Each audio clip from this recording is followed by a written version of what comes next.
Let's get to it. Here's the brief news from the world over this week. U.S. Supreme Court Justice Antonin Scalia is being remembered here in Washington and across the country. Justice Scalia was found dead on Saturday of apparent natural causes. He was visiting with friends at a private resort in West Texas. He was 79. Appointed to the High Court by President Ronald Reagan in 1986, he quickly became known as a strong voice of originalism, a fidelity to the original intent of the framers of the Constitution when judging a case. Scalia is perhaps the most influential jurist in the last half-century. Justice Scalia's Supreme Court chair and bench were draped in black on Tuesday, as was the main entrance to the Supreme Court chambers. He was a devout Catholic, husband and father of 9. EWTN will be carrying live coverage of Justice Scalia's funeral mass on Saturday, February 20th at 11 a.m. from the Shrine of the Immaculate Conception here in Washington. We extend our heartfelt condolences to his wife Maureen, his family, and countless friends. May Nino Scalia rest in peace. More on his life and legacy in our next segment.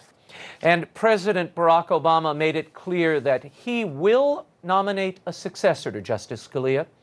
In a press conference on Tuesday, he dismissed calls by Republicans to leave the nomination to the next president and warned the U.S. Senate not to be obstructionist. The president said he will nominate someone indisputably qualified for the vacancy on the High Court. I'm going to present somebody who indisputably is qualified for the seat, and any fair-minded person, even somebody who disagreed with my politics, would say would serve with honor and integrity on the court. More on the election year politics of a nomination later with Marianne Glendon.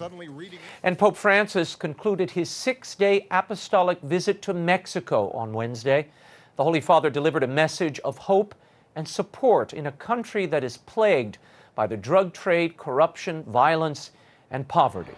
On Tuesday, he told Mexico's youth in Morelia to resist the lure of easy money from drug dealers who sow nothing but destruction and death. He urged them to turn to Jesus, who gives us hope and never asks us to be a hitman. After the youth event, Pope Francis showed a moment of frustration with some overzealous faithful. A person or persons pulled at the Pope from behind a barrier. He lost his balance and fell against a boy in a wheelchair.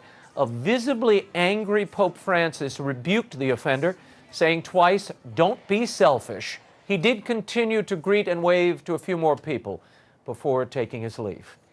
And the Pope concluded his Mexico visit in Ciudad, Juarez, just across the U.S. border. In the shadow of El Paso, Texas, the Holy Father celebrated Mass in an apparent show of solidarity with the thousands of migrants who cross the U.S. border annually. As he has throughout his pontificate, Pope Francis spoke of the plight of migrants and called for them to be welcomed. It was indeed a cross-border event. An estimated 200,000 attended the Ciudad Juarez Mass, with thousands more looking on from a giant TV screen inside the El Paso Sun Bowl. Earlier in Juarez, Vatican spokesman Father Federico Lombardi fired back at Donald Trump, who last week criticized Pope Francis as being very political, claiming that he doesn't understand the problems our country has with immigration. Speaking to reporters at the site of the border mass, Father Lombardi rejected Trump's charge that the Pope was being political by raising the issue in Mexico. He noted, "The Pope always talks about migration problems all around the world and of the duties we have to solve these problems in a humane manner." He further chided the Republican presidential candidate, saying Trump would know this if he came to Europe. North of the border, Trump has increased his lead in the latest national polls. He stands at 39% in the latest Quinnipiac poll. That's more than double his closest competitors, Senators Marco Rubio and Ted Cruz. Pope Francis is coming under fire from the Ukrainian Greek Catholic Church after his historic meeting and joint declaration with Russian Orthodox Patriarch Kirill this past week.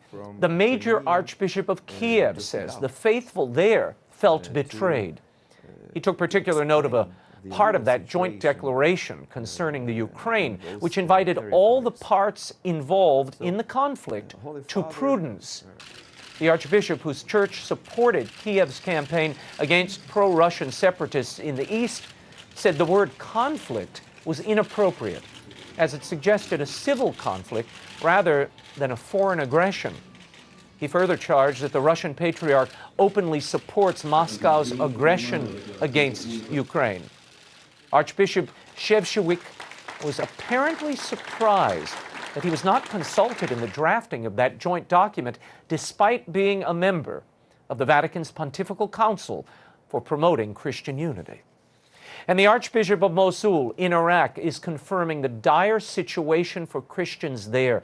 Syriac Catholic Archbishop Yohanna Boutros Moshe said in a recent speech that his diocese, which has been controlled by the Islamic State since 2014, is at its end.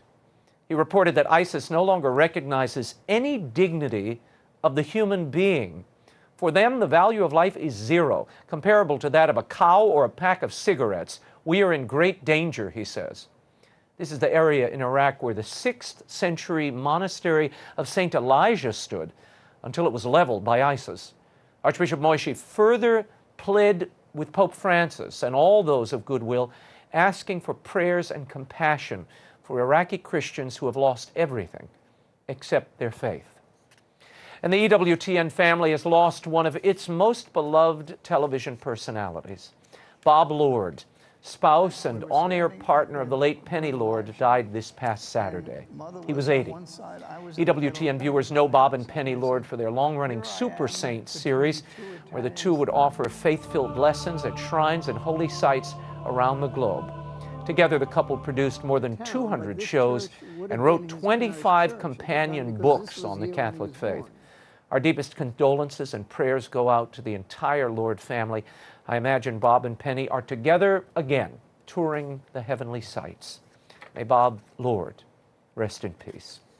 And a major renovation is underway at the Church of the Nativity in Bethlehem. The first phase of the extensive restoration project is complete. Structural repairs, soot removal, and the restoration of priceless mosaics have literally brightened up the 4th century church. It's built on the spot where Christians believe Christ was born. The work was authorized by the Palestinian Authority and financed mostly by Palestinians. Nearly $8 million has been spent on the project. It began in 2013. Though the majority of Palestinians are Muslim, the Church of the Nativity is considered a national treasure and one of the most visited tourist sites in the Holy Land. And I have a little surprise for our viewers. I'm delighted to share with you, and I promised this last week, a sneak peek trailer of my forthcoming book for kids of all ages, Will Wilder, The Relic of Perilous Falls.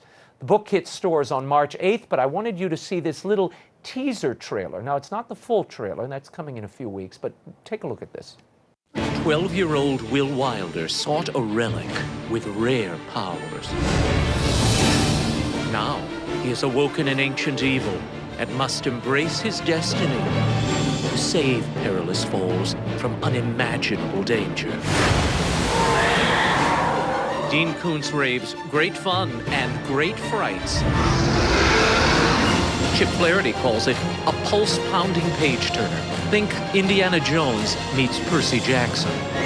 The search for the next epic must-read adventure series is over. Will Wilder, The Relic of Perilous Falls by Raymond Arroyo, premiering March 8th from Random House Kids.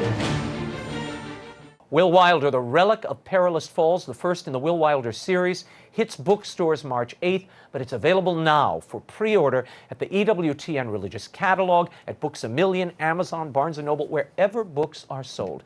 And if you pre-order and you send me your contact info at raymond@raymondarroyo.com, I'll send you a limited edition autographed bookmark. I've also posted the winners of our Will Wilder box contest on my website as well.